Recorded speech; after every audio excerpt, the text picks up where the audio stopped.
vai falar um pouquinho pra gente aí como é que eles usaram a agilidade aí para economizar dinheiro público. Bom, pessoal, primeiramente quero agradecer a organização da trilha, a oportunidade de estar aqui palestrando. É minha primeira palestra na PDC, então o momento é ótimo. Um papel, um e-mail e um processo repetitivo, uma agilidade e economiza dinheiro público. Sobre o que é a palestra? A palestra é sobre métodos ágeis no serviço público. Eu vou trazer aqui o cenário prático da Prefeitura de Canoas e da Canoas Tech, que é uma fundação da Prefeitura de Canoas, a aplicação de uma série de práticas do XP e o retorno que isso gerou para a Prefeitura. Eu vou começar falando sobre o contexto da cidade de Canoas, sobre como a gente começou a aplicar métodos ágeis, como a gente começou nos projetos que foi lá em 2014, como a gente está hoje em 2019, eu vou fazer uma linha do tempo, do que aconteceu, do que deu certo, do que não deu certo, e a entrega de valor e a economia que isso gerou para o município, para os cofres públicos. Meu nome é Jefferson Cardoso, eu sou servidor público na Canoas Tech. Canoas, para quem não conhece, e também para quem conhece, é a cidade vizinha aqui de Porto Alegre. Ela tem 345 mil habitantes, é a terceira maior cidade do estado, uma das maiores cidades do país, e tem o terceiro maior PIB, a terceira maior arrecadação do estado. Ou seja, Canoas é um monstrengo de cidade, uma cidade grande com problemas grandes. Canoas também é a cidade da Praça do Avião, é a cidade que tem o trem passando no meio, e a cidade do X, o que mais tem é X naquela cidade. Acho que dá para perceber pela barriga aqui, né? Uma prefeitura, talvez não esteja muito claro o que uma prefeitura faz, mas no geral uma prefeitura gerencia os problemas da cidade. Saúde, educação e segurança são as três áreas básicas, mas também obras, transportes, licenças, licitações e o cumprimento de leis. Leis que são definidas pela Câmara de Vereadores, quem executa é o Poder Executivo, no caso, uma prefeitura. A Prefeitura de Canoas, isso vale para outras prefeituras, não é uma coisa só. Na prática, ainda mais numa cidade grande, a prefeitura é dividida em órgãos, secretarias. Então é algo mais ou menos assim. Secretaria de Educação, SME, GP, Gabinete de Prefeito, Secretaria da Fazenda, enfim, secretarias que cuidam de várias áreas. E dentro dessas secretarias existe a Canoas Tech, que é uma fundação que tem um papel muito simples, que na verdade não é simples, que é gerenciar o parque tecnológico da prefeitura. Redes, servidores, computadores, tudo isso é gerenciado pela Canoas Tech, essa parte de TI. Também a parte de gerenciamento de contratos, de sistemas e infra, ou seja, ou a Canoas Tech faz, ou ela contrata quem faz. Tudo que envolve TI passa pela Canoas Tech. E também desenvolvimento de sistemas e aplicativos internamente, é algo que começou há pouco tempo e é sobre o que eu vou falar na palestra. Hoje a gente desenvolve sistemas em casa quando é a melhor opção. Então, na prática, o que tu acaba tendo na Canoas Tech é muito semelhante a uma empresa que presta serviço para vários clientes, só que no nosso caso, os clientes são as secretarias de Canoas, que ao mesmo tempo são uma coisa só, que é a prefeitura, mas também são mundos diferentes, porque Canoas, pega um exemplo, SMS, Secretaria de Educação, tem mais de 2.000 funcionários, os professores, então é um contexto muito diferente. Pois bem, eu falei que a gente começou a desenvolver há pouco tempo. Em 2014 a gente começou o início dos projetos. Como é que eram esses projetos? Boa parte caiu de paraquedas, poucos projetos. Não tem quem faz? Vocês fazem? Beleza, monta uma equipe e faz. Como é que eram esses projetos? O bom e velho Go Horse, né, mano? É o início, a gente começou, né? Dá um horror ouvir isso, mas é a realidade, é como a gente começou. Então, modelo cascata, ou não tinha modelo, até porque Go Horse não tem modelo, mas era muito mais próximo de um cascata. Requisitos no papel, requisitos no e-mail, requisitos em rascunho, requisitos de toda forma, menos da correta, mal especificados. Donos de sistema, como era praticamente um por sistema, tu tinha donos de sistema. Então esse era teu, esse era teu, esse era teu. Se o cara fica doente ou sai de férias, acabou-se o sistema. Entrega as ombros, o código, meu Deus do céu, a gente estava aprendendo a programar nessa época, então o código era horrível. Cliente distante, tudo isso era o nosso contexto que a gente começou. Então, boas práticas, testes unitários, code review, pagamento, passava longe, integração contínua, dojo, padrões de projeto, a gente estava aprendendo. Esse é o contexto que a gente começou lá em 2014. E tudo isso já existia em 2014, mas a gente não aplicava. Só que a gente começou a tomar um corpo, a gente começou a pegar mais projetos e da forma que estava, não dava mais. E aí chega o 2015, que é quando a gente começou a aplicar métodos ágeis, quando a gente começou a trazer essas práticas nos projetos. A gente começou a trabalhar com agilidade. E cara, isso aqui não foi da noite para o dia. Isso aí foi uma construção, óbvio. E a primeira coisa que aconteceu, em vez de tu ter dono do sistema, beleza, temos um contexto que é diferente. Vários projetos ao mesmo tempo, mas cada um tem o seu projeto, não é a melhor solução. Então todos vão pegar todos os projetos. entregas semanais, em vez de entregar a cada 3, 6 meses, vamos entregar diariamente ou semanalmente, participação do cliente. E aí as duas coisas mais importantes, que não tem como tu trabalhar num modelo assim sem ter tarefa puxada. A equipe ter liberdade de escolher o que quer fazer. E a equipe começar a se tornar autogerenciável, começar a pensar sobre o processo, tomar decisões. E aí veio o nosso quadro, para organizar as tarefas. Aqui um quadro Kanban, basicamente, tudo do Indone, como etapa de validação. Começar a definir tipos de tarefas, funcionalidade, bug, processo, pesquisa. Esses tipos a gente usa até hoje e nos atende super bem. E essas tarefas, não mais requisito por e-mail, não mais requisito no papel. História de usuário, numa anotação, como quero para, né, given, when, then, né, que é o Gherkin, nos atende super bem até hoje e a gente começou já com ela. Não aceitamos mais coisa, porque não adianta tu ter o ticket, tu pegar o e-mail e tacar no ticket, não adianta. A gente começou a ter as nossas primeiras retrospectivas num modelo bem simples, que ele é muito legal, que é like, dislike e tal, coisas boas, coisas ruins, e principalmente nesse início, as coisas ruins, a lavagem de roupa suja era muito importante. Então nosso início foi muito assim, ideias, coisas sobre o processo, muita coisa surgiu daí. A gente começou a pensar sobre o processo e melhorias, reconhecer os problemas. Beleza, temos muitos problemas, vamos começar a falar sobre eles, vamos tentar corrigir alguma coisa. É uma montanha? Beleza, vamos aos pouquinhos. E aí numa equipe que não era equipe, mas colegas, cada um pegava um projeto, a retrospectiva ajudou muita gente a se sentir como uma equipe, a gente trabalhar junto, efetivamente. E começar a pensar em melhoria contínuo. A gente começa a ter os nossos primeiros dojos, e aí a equipe ainda meio desengolçada em ter que falar, em ter que apresentar, seja naquele modelo tipo esse aqui, de estudar algo e apresentar para a equipe, seja no modelo de piloto, copiloto, ou enfim, competições, vários modelos a gente foi tentando, de Scrum, de XP, e de tecnologias bases que hoje estão consolidadas, mas nasceram em dojos. O dojo é muito bom para gerar esse engajamento e para a equipe comprar as ideias. Jenkins, Laravel, PHP Unity, Bootstrap, começou aí.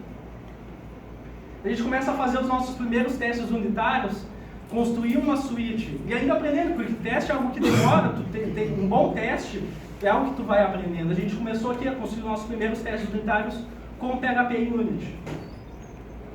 A gente começou a fazer os testes de aceitação, aquele teste de tela, que clica no botão, vai no navegador, usando uma ferramenta que ela não é muito robusta, mas ela nos atendeu no início, que é o Selenium IDE, que é uma extensão do Firefox, que tu grava os movimentos e daí tu consegue utilizar. A gente começou com ela. Integração contínua, a gente já começou a pegar esses testes e rodar no Jenkins. A gente escolheu o Jenkins, por ser uma ferramenta que é usada no mundo todo e nos atende super bem.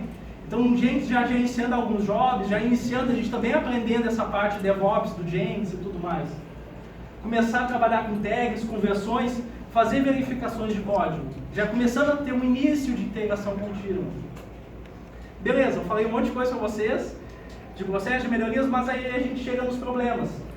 A Prefeitura de Canoas não é ágil. A Canoastec também não era ágil. Esse processo nasceu num setor, e toda a situação de aplicação desse tipo de processo que nasce num setor, começa a ter esse tipo de problema. E o nosso primeiro lugar que a gente começou a bater cabeça foi no nosso processo de deploy, de pegar o código e colocar no ambiente, que era gerenciado pela infraestrutura, que tinha uma outra mentalidade. Se trabalhava com ambientes, até aí tudo bem, desenvolvimento, homologação, produção, tem gente que trabalha com mais, tem gente que trabalha com menos. E aí a solicitação de deploy. Ela nascia com o analista, o nosso PO, fazendo uma solicitação com uma tarefa qualquer para o desenvolvedor, fazer o deploy. E aí chega no desenvolvedor, ele fazia o deploy? Não. E aqui é um documento, uma RDM, uma requisição de mudança. O que é essa RDM? E aí isso é algo que vem do ITIL, aí eu não sei o quão certo está a aplicação do ITIL aqui, mas é um documento, no caso um documento do Word, era como se usava, que vem do ITIL justamente para gerenciar alterações em ambientes e servidores. Ela sempre usava ITIL de certa forma, que continha solicitação, que continha uma justificativa e continha a parte mais importante dele, que era um passo a passo. Esse passo a passo ia ser executado por uma pessoa da infraestrutura, então ele continha pegar o código, fazer migração de banco de dados, tudo que era necessário para pegar aquele código e colocar no servidor. Era esse passo a passo.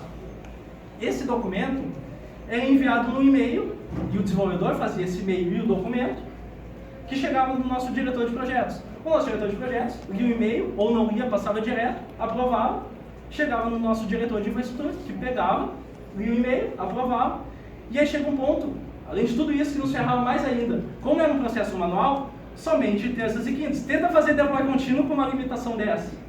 Uma vez agendado, chegava no nosso analista de infraestrutura, que pegava o documento, lia o passo a passo, pegava o código, entrava no servidor e executava o deploy.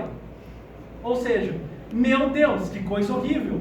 É um processo manual, um processo que envolve um papel, um documento, um e-mail, um processo super repetitivo e ferrava, porque a gente justamente tinha um pensamento mais ágil, mas com uma infraestrutura não ágil ou com uma outra mentalidade, seja certa, seja errada.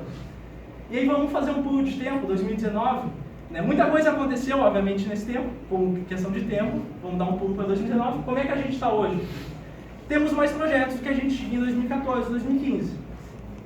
Muitos tipos de projetos. Hoje a gente está enraizado em várias áreas da prefeitura. Educação, saúde, segurança, jurídico, RH, mais de 20 projetos ativos. E a gente toca isso com uma única equipe. Uma equipe com 8 desenvolvedores, 4 analistas e um único gestor. A gente tem em média 50 deploys por mês, então todo dia está tendo deploys, seja de homologação, seja de produção. Aqui eu não estou contando deploys de desenvolvimento, que é feito o tempo todo. A gente começa, o nosso quadro, que ele começou pequeno, e aí eu posso dizer que ele está mais complexo do que ele estava antes, um pouquinho mais complexo, mas ele cresceu. Hoje a gente mede todas as etapas do processo, desde que a tarefa entra para ser desenvolvida, até ela chegar no final em produção, passando, executando, code review, validando, pronto, ela com uma versão, com uma tag em homologação em produção. A gente tem uma ferramenta de gestão de tarefas, eu não falei, mas a gente tinha uma ferramenta de gestão de tarefas que não casava com um modelo mais ágil, com etapas e tudo mais. Hoje a gente usa o Kanban, que é uma ferramenta em software livre, tem o Gira, tem outras ferramentas que também são muito boas, mas essa nos atende super bem e a gente usa ela para fazer gerenciamento. O quadro físico é importante, porque ele gera o pertencimento do quadro físico, mas também ter o quadro virtual é interessante. A gente começa a ter um dos nossos primeiros dojos, a gente começa a ter outros dojos, né? Além dos primeiros, a gente começou pequena, a equipe desembolsada, aqui a equipe já tendo mais experiência em dar dojos, com telão e tudo mais, e dojo de tudo que é tipo de tecnologia. As bases vieram lá atrás, mas muita coisa teve, nem tudo que está aqui a gente utiliza hoje, mas tudo que a gente utiliza hoje praticamente nasceu em um dojo. Então o dojo foi um agente muito bom para engajamento e para a equipe comprar novas tecnologias e ser o dojo, que é a ideia dele.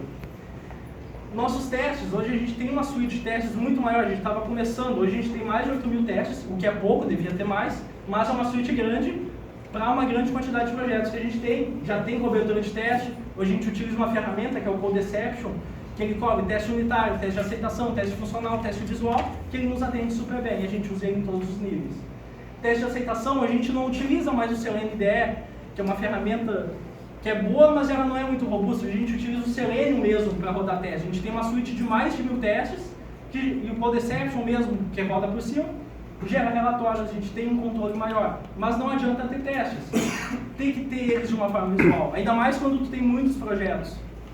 Então isso aqui fica na entrada na nossa sala. Então toda vez que alguém entra, ele tem esse controle. Esse aqui é um plugin do Gens que tu consegue monitorar os status de todos os testes. Nem sempre vai estar vermelho, nem sempre vai estar verde. Até isso aqui é feito para às vezes estar vermelho ou não, para tu saber que tem problema.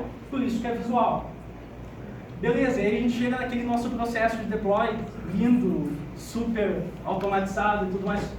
Que levava de 1 a 3 dias, até eu não falei, porque às vezes tu começava da sexta, só ia ser executado na terça, justamente pela limitação de ser somente terças e quintas. Ele mudou um pouquinho, mudou bastante. Hoje ele é automatizado, ele envolve o Jenkins. Vocês lembram que a solicitação lá no início partia do analista do próprio desenvolvedor? Continua sendo ele. A diferença é que hoje ele aperta um botão, ele acessa o Jenkins e o Jenkins faz o deploy. Como a gente fez isso? Com pipelines. O Jenkins é uma ferramenta de automatização, que tem jobs, que são passo a passo, que tu consegue automatizar. Um tipo de job são as pipelines, que te dão uma visão visual, de passo a passo, de etapas. E a gente criou 2 pipelines. Uma pipeline de homologação, que hoje tu seleciona o sistema, tu seleciona a versão e clica em construir. Uma de produção, tu seleciona o sistema, tu seleciona a versão, e como a gente ainda não trabalha com zero downtime em deploy, então a gente tem janelas de deploy em produção, então tu seleciona uma data e uma janela para ser construída. Isso para homologação e para produção. E aí, uma vez começando a pipeline, clicando no botão de construir, vai ter a etapa de construir artefato, que vai rodar testes, instalar dependências, tudo para gerar um arquivo, um artefato, no nosso caso do zip, que contém o código que está pronto para ser aplicado no ambiente. Depois disso, vai ser feito o deploy, que vai pegar aquele código que é artefato e aplicar no ambiente. Obviamente foram criados scripts que fazem esse processo, e esses scripts muito semelhantes ao passo a passo manual da RDM lá de trás, só que agora é automatizado. E uma vez feito o deploy, vai ter uma validação, até porque se houver algum problema, consegue voltar à versão anterior, e aí não tem problema de não estar funcionando alguma coisa. Beleza. E a entrega de valor e a economia que isso gerou. Aí eu vou fazer umas contas de padeiro, tá? Ela não está 100%, mas já dá para ter uma noção. A gente teve 380 deploys em 2019. Se eu levar em conta até a hora de desenvolvedor, vezes a hora de infraestrutura, e aí levando em média, hora de diretor, enfim, aquelas gordurinhas a mais que se perdia de RDM, que voltava e que não era executada, a gente chega no valor de R$75 mil em 2019. Só que se eu dissesse que é só isso aqui, eu ia estar simplificando muito, porque na prática a gente ganhou mais 456 horas, a gente economizou, porque isso ia ser gasto em processo burocrático, e não vai ser mais gasto nisso, vai estar economizado. E não só economizado, mas também disponível para lidar em outros projetos, disponível para trabalhar em outras coisas. E não só isso, e aí não batendo na infraestrutura, mas a gente tirou um trabalho grande que era feito, porque ele era lento, apesar de toda essa burocracia, era lento muito porque era manual, que necessitava alguém ir lá e fazer. Então a gente liberou, permitiu, deu mais tempo para a infraestrutura pensar em corrigir seus problemas, pensar em melhorias e também nos ajudar em muita coisa. E mais que isso, se eu levar em conta economia com automatização, Jenkins, economia com testes unitários, teste de aceitação, toda essa questão visual e às vezes o teste não é tão claro, e aí seria difícil colocar esses números, mas a quantidade de bugs que deixaram de existir para eu ter uma suíte de testes unitários, para eu ter uma suíte de testes de aceitação e ter isso de uma forma organizada. E numa stack que não é tão difícil para os desenvolvedores criarem esses testes. Economia com dojos, aí não desmerecendo custos e consultorias que têm o seu valor, mas a prefeitura não ia pagar custo disso aqui tudo. Até porque pela burocracia para tu conseguir algo assim. E isso aqui nasceu da empresa, dojos de Angular, Vue.js, Laravel, Webpack, ferramentas que são utilizadas hoje, que se consolidaram, e tudo isso gera uma qualidade nos projetos, do que trabalhar com uma stack que não tem essas ferramentas ou outras ferramentas. Só o fato de ter dojos para a equipe estudar, para a equipe aprender, para a equipe se dedicar, gerou um retorno nos projetos, que ele é indireto, mas ele está aí no dia a dia, na qualidade de código que a gente tem. E tudo isso, sejam automatizações de horas, de dinheiro, de testes, automatização, testes unitários, economia com dojos, tudo isso nos permitiu ter a quantidade de projetos que a gente tem, apresentar algo melhor para a prefeitura do que se tinha, até porque a prefeitura tem muitos sistemas que são terceirizados e que estão há anos. É gritante a diferença de qualidade com a stack que a gente trabalha em relação aos outros clientes da prefeitura, em relação às outras empresas que prestam serviço para a prefeitura. E isso vem de reconhecimento da gestão. Então, toda vez que a gente tem, seja um prefeito, seja um secretário, seja uma notícia no jornal, sai elogiando a empresa, elogiando a prefeitura como um todo, ou seja um sistema nosso sendo utilizado, porque é o que a gente quer, a gente pega, a gente imprime, a gente coloca no quadro. Imprime e coloca lá, para ter uma sessão, para ter isso visual. E isso dá muito benefício, ter isso visualmente, mas até para o engajamento da equipe, para a equipe saber que ela está entregando, saber que a equipe está gerando um resultado. Até porque o foco no serviço público ele não é lucro.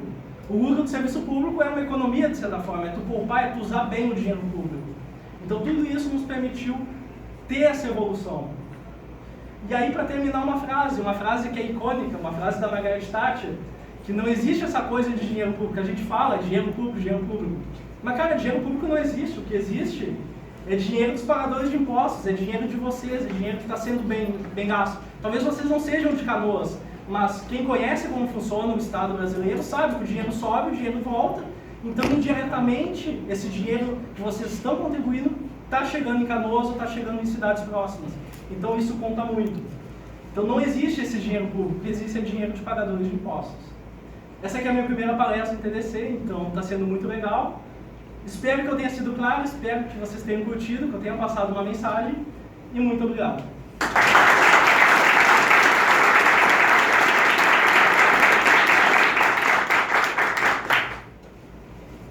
Perguntas? tenho uma pergunta. Eu já trabalhei no setor público também, não na área de tecnologia, mas o regime de vocês são concursados dentro da... A gente tem uma equipe que é bem diversificada. Hoje, boa parte da equipe é concursada. A gente tem caras que é o primeiro emprego, que vieram em concurso como primeiro emprego. A gente tem estagiários. A gente já teve terceiros também trabalhando em equipe. Então, a equipe é bem diversificada. Hoje, boa parte é de concursados. Como é uma fundação pública, o regime é seletista. Então, é muito próximo a uma empresa. Mas é concursado, passa por um concurso público. Não, porque essa é a minha dúvida. Como gerar esse ownership, essa motivação, por exemplo, que apresentou ali, que várias pessoas apresentaram os dojos, né? Sim. Isso é ter ownership das aplicações que está se desenvolvendo, né? Tipo, como gerar essa motivação, como gerar isso dentro de uma equipe. Porque dentro do setor privado, às vezes é um pouco mais fácil, tu está querendo crescer, tu está querendo se desenvolver. Agora, dentro do setor público, eu acho que é um pouco mais difícil. Então, essa é a diferença.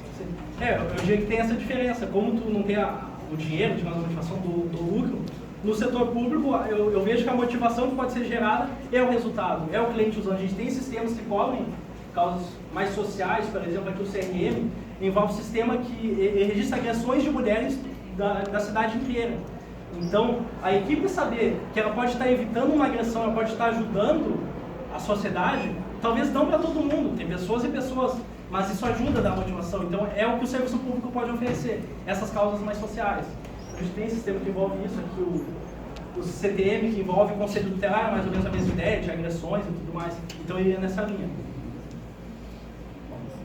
Tu mencionou ali antes que antes o cliente estava longe, vocês não sabiam bem como interagir, né, com ele. Como é que vocês fazem isso hoje através?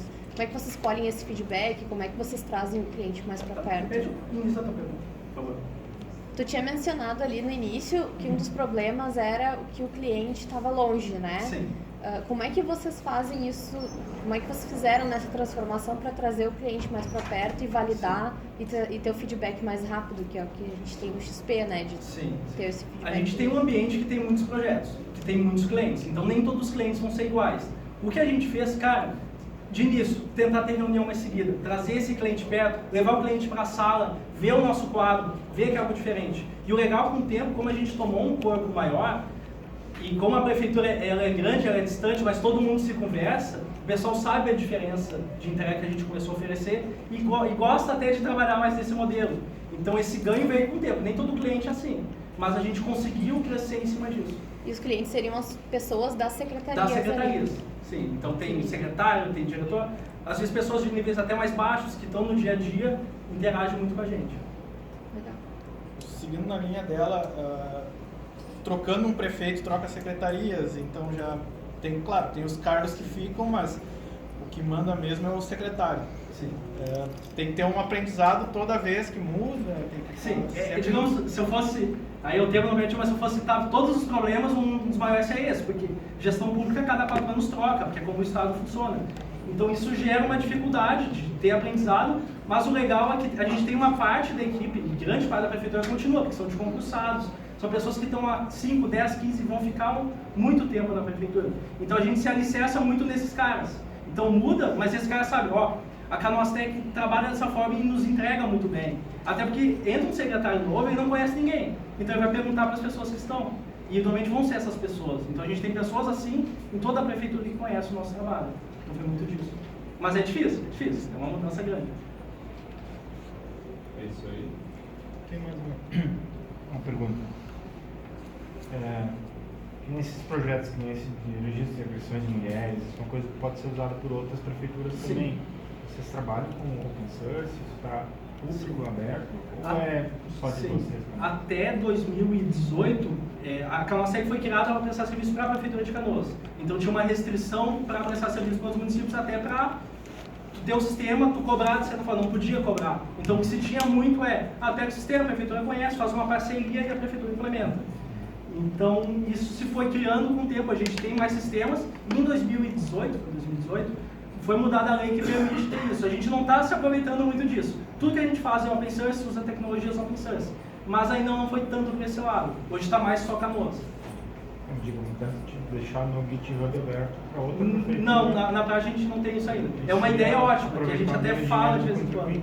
Sim. Mas a minha prefeitura vai... Com certeza. Mesma coisa. E o legal é que muita prefeitura é coisa igual, as leis são muito parecidas, então tu ter isso público vai ajudar a enriquecer os sistemas e aí mais prefeituras usando. Então é uma ideia para o futuro, mas a gente já pensa nisso. Isso aí então. Feito. Obrigado.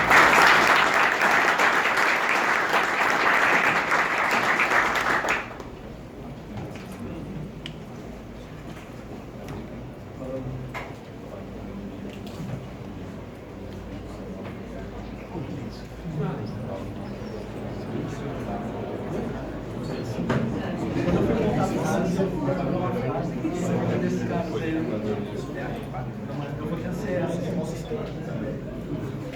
Vai ser muito legal. Foi seu? Com você?